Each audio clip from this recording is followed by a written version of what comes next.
Merci. Chers amis, militant écologiste, pacifiste, discret, Rémi faisait partie des nombreux acteurs, en particulier locaux, qui voulaient faire connaître un point de vue, pourtant partagé, de contestation d'un projet dont l'utilité méritait d'être interrogée. Cette mort n'est pas acceptable. C'est la première raison de notre présence. La Ligue des droits de l'homme a présenté à sa famille et à ses proches toutes ses condoléances. Quelles que seront les responsabilités individuelles, la mort de Rémi atteste, au final, d'un mauvais usage, voire d'un usage excessif des forces de l'ordre. Voilà la seconde raison de notre présence.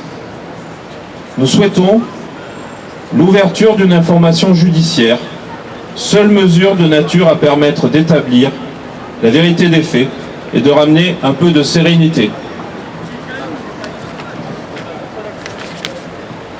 Contester et mourir, conséquence du refus de la confrontation pacifique démocratique. Troisième raison à notre présence. Nous constatons que de Continental à Notre-Dame-des-Landes, de la ferme des Villes-Vaches à Sivens, comme ça a été dit précédemment, la contestation est réprimée et que le dialogue a cessé. Cette politique de répression et du non-dialogue est une politique qui substitue l'autoritarisme au débat.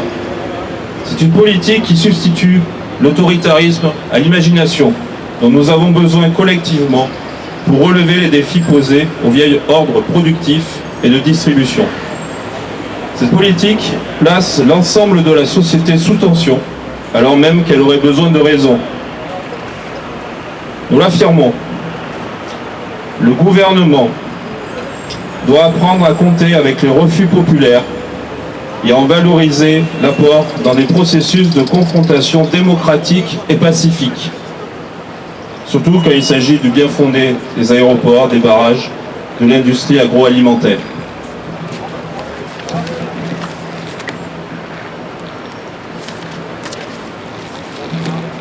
Le hiatus est profond entre la façon dont les institutions fonctionnent et les attentes, les besoins en matière de démocratie.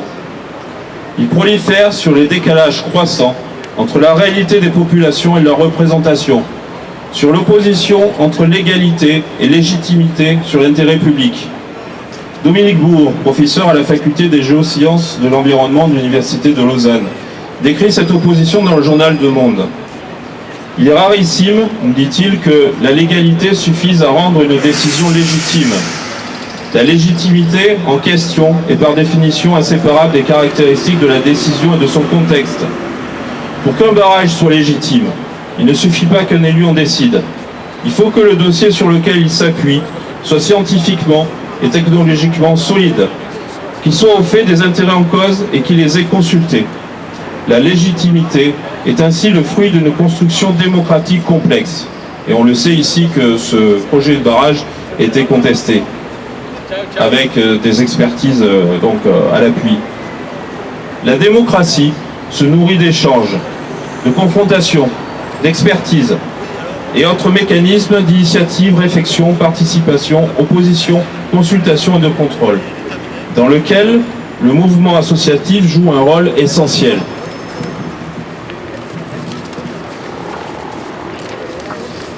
Démocratie représentative et démocratie participative, loin de s'opposer, ont besoin l'une de l'autre. Cela à tous les niveaux des décisions publiques. Des procédures existent pour les articuler, sans rien sacrifier, ni au sérieux des débats, ni à la responsabilité des élus. C'est par exemple le cas des conférences citoyennes, ou, sur un autre plan, du référendum décisionnel local. Ces outils doivent être systématiques sur les projets qui impactent l'environnement, qui sont coûteux en termes financiers ou sociaux ou industriels. Le dialogue et la concertation doivent être un fil conducteur du processus de décision des collectivités locales. Ici, c'est un conseil général qui est en cause. À défaut de cette confrontation pacifique démocratique, on peut prévoir pour l'avenir d'autres tensions, d'autres durcissements, d'autres drames. Enfin, la Ligue des droits de l'homme entend rester vigilante quant au respect des libertés et droits fondamentaux des citoyens par les pouvoirs publics dans ce contexte comme dans d'autres. Merci à tous. Avant de passer la parole, merci à tous d'être venus pour rendre hommage à Rémi.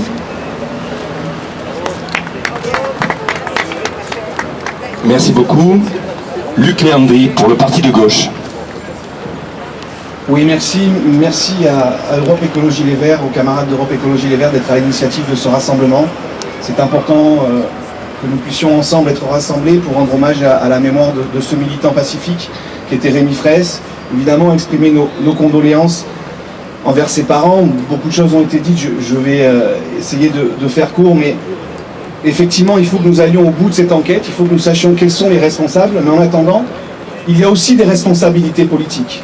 Des responsabilités politiques d'avoir envoyé sur un rassemblement pacifique, quasi festif, d'avoir envoyé des CRS sur un lieu où il n'y avait rien à protéger. Pourquoi avoir envoyé ces CRS et pourquoi, à un moment donné, ces événements se sont passés avec la terrible conclusion qui a eu lieu entre la nuit de samedi à dimanche? Oui, nous disons, au parti de gauche, il y a des responsabilités politiques, et le premier d'entre eux, c'est le ministre de l'Intérieur qui, pour nous, doit démissionner, parce qu'il est responsable de l'envoi des CRS, il n'aurait pas dû être présent sur le site. Et puis, il y a des propos, chers amis, qui sont absolument horribles, qui ont été prononcés par le président du Conseil général du Tarn, quand il a dit qu'il est stupide de mourir pour ses idées. Mais que dirait Jaurès, que dirait Jean Moulin, qui se sont battus pour leurs idées, qui sont morts pour eux? Rémi est un militant pacifiste qui se battait pour des convictions, et c'est tout à son honneur. Et nous sommes ici aujourd'hui rassemblés des militants qui nous battons aussi pour nos convictions. Il se battait contre cette agriculture protectiviste, contre ce système qui à un moment donné créé ce barrage qui ne servait à rien si ce n'est à produire du maïs à haut niveau, alors que l'agriculture de proximité existe dans ce département du Tarn et qu'elle n'avait pas besoin de ce barrage. Et puis je pointe aussi la disproportion aujourd'hui dans ce pays vis-à-vis de celles et ceux qui militent pour leurs convictions. Je pense aux militants syndicaux de la Confédération paysanne, injustement poursuivis pour simplement s'être opposés à cette horreur qu'est la ferme des 1000 vaches. Pendant qu'en Bretagne, d'autres saccagent des services publics et qu'aucune poursuite, rien ne se passe. C'est quoi cet état à deux niveaux qui poursuit les militants sincères pour les convictions, pour ce projet, ça a été dit, à des projets d'envergure absurde et qui ne correspondent pas à l'intérêt général. Il faut que cela change dans notre pays, et je crois que c'est aussi rendre hommage à Rémi que demain, dans les jours qui viennent et dans les mois qui viennent, de poursuivre la lutte pour nos convictions, pour nos idées. Merci à vous. Merci beaucoup. Merci beaucoup, Luc Léandri. Patricia, qui s'indique simple citoyenne, mais qui veut prendre la parole. Bonsoir à tous, je suis une simple citoyenne toulonnaise, indignée. Je suis venue ici pour rendre hommage à Rémi Fraisse. Ce que j'aimerais, ce que je demande à tous ici, c'est qu'à la fin de l'intervention de ceux qui doivent intervenir, nous fassions une minute de silence avec les drapeaux baissés, s'il vous plaît, parce qu'avant d'appartenir à des partis politiques ou à des syndicats, nous sommes tous des citoyens qui rendons hommage à Rémi. Merci. Merci Patricia, et en particulier de cette belle. Merci beaucoup. Vas-y, à toi pour Ensemble. Bonsoir à tous, bonsoir camarades, citoyens, citoyennes. À l'heure que les inégalités s'accroissent, à l'heure que la pensée libérale gagne et se légitimise face au travers des politiques indignes et incomprises des gouvernements successifs, les voix discordantes et humanistes qui se sont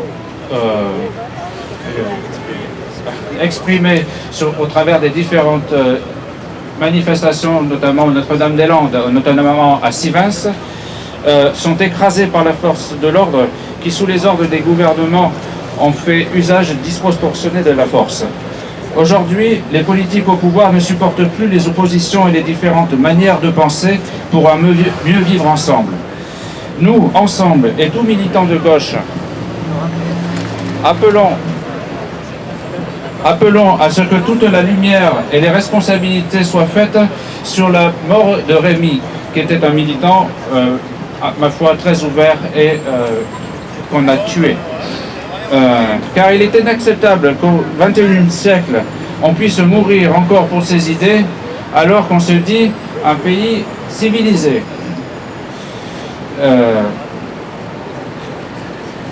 Tout cela est très important pour que les débats publics puissent se faire dans le bon sens et soient constructifs afin que tout projet et politique puisse être accepté de tous. C'est la seule voie acceptable pour la démocratie. Merci. Merci beaucoup. Pour le MJS, tu veux bien prendre la parole, merci. Merci à tous, donc Thomas pour le MJS. Je suis content d'être là aujourd'hui avec vous et de représenter une organisation de jeunesse. Parce que je pense qu'au-delà de tous les clivages politiques qu'il puisse avoir, Rémi Fraisse, c'est avant tout un jeune citoyen qui s'est engagé, qui a voulu aller sur un combat, réfléchir, qui a voulu porter des choses, et qu'aujourd'hui, en 2014, n'importe quel jeune, quelles que soient ses idées, quelles que soient ses opinions, qu'il soit tué par les forces de l'ordre, ça pose un vrai problème. Et un vrai problème pour notre démocratie tout entière, sur cette gestion de ce qu'on appelle les conflits sociaux, sur ce rapport qu'on peut avoir entre ceux qui s'opposent, ceux qui s'engagent, et la police, le gouvernement, les institutions en face. Alors oui, j'en ai entendu pas mal, ça pose des vraies questions de démocratie, et notamment sur la place de la démocratie participative, sur l'initiative citoyenne, sur la place qu'a le citoyen en général dans la société. Parce que pour qu'on en arrive à un tel affrontement, c'est qu'il y a une vraie rupture de dialogue. Et je l'entends, je le partage et je le suis entièrement d'accord. Mais au-delà de tout ça, je voulais vraiment, en tant que MJS, en tant que jeune du Norga, de jeunesse, exprimer mon soutien à Rémi et réaffirmer que, on le voit dans ces drames-là, la jeunesse, elle est engagée. Et qu'aujourd'hui, quand des forces de l'ordre font ce genre de choses, quand on se retrouve avec des morts, alors on a l'impression qu'on parle d'une époque de mai 68, de tous ces grands affrontements, alors que non, on est aujourd'hui avec un gouvernement de gauche au pouvoir, et c'est important de le dire, de gauche, et je fais partie du mouvement des jeunes socialistes, donc j'en assume aussi cette part de responsabilité d'avoir un gouvernement socialiste, et derrière, d'avoir ce genre d'affrontements qui finissent comme ça. Alors oui, avec vous, et je pense que tous ensemble, il faut qu'on porte cette parole, qu'on fasse une vraie éclaircie sur cette affaire, qu'on sache de quoi, comment Rémi Fraisse est mort, qu'on voie toutes les circonstances, qu'il n'y ait aucune ombre sur cette affaire, pour que plus jamais ça n'arrive, et que plus jamais un engagement citoyen quelconque ne puisse aboutir à ça. Merci à vous. Merci Thomas, nous sommes extrêmement heureux de, à l'occasion d'une manifestation comme ça, pouvoir donner la parole premièrement à un jeune, deuxièmement à un socialiste sur cet événement dramatique. Merci de votre présence et de ta prise de parole. Merci beaucoup. Solidaire. Bonsoir.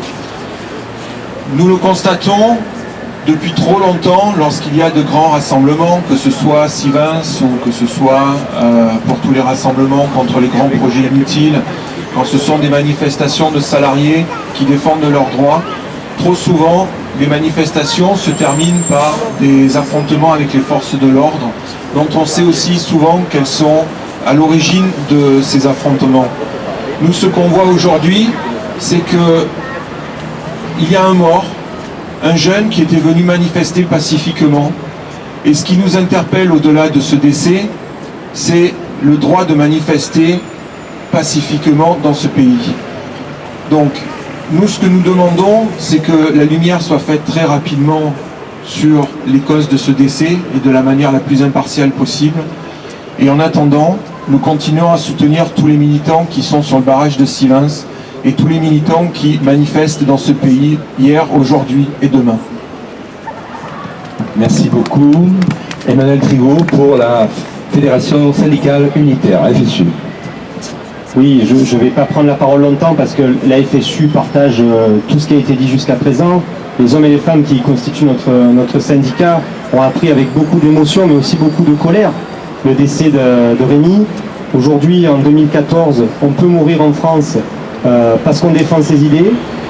C'est un triste constat, il est amer, mais il va aussi entraîner beaucoup de lucidité et de combativité chez les gens comme vous, comme nous à la FSU, qui entendons faire changer les choses, qui constatons que peut-être que les rouages de ce qu'on appelle le dialogue social ou de notre République arrivent à bout de souffle.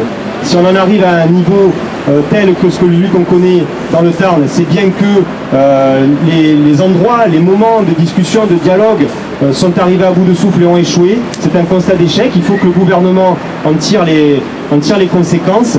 Et à la FSU, on est persuadé que ce gouvernement, comme le précédent, ne tirera les leçons que sous le rapport de force qu'on réussira à construire ensemble. Je suis tenté de dire que c'était malheureusement un point commun entre le précédent gouvernement et le gouvernement présent.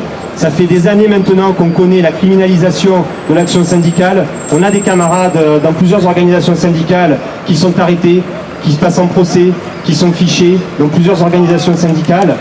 Aujourd'hui, on voit un triste événement qui doit réveiller, bon, pas chez vous, parce que si vous êtes là ce soir, c'est que vous êtes autant convaincus que ce qu'on peut l'être à la FSU de la nécessité d'agir collectivement. Mais en tout cas, nous, ça nous met très en colère et ça nous donne envie de continuer à essayer de faire changer ce monde. Merci. Merci beaucoup, Emmanuel Trigo. Je crois que toutes les organisations qui voulaient prendre la parole, ça a été fait. Ce que nous vous proposons, à la mémoire de Rémi Fraisse, c'est 1 minute de silence à sa mémoire, à la mémoire de son action, de son engagement, et aussi en soutien à sa famille. Voilà, 1 minute.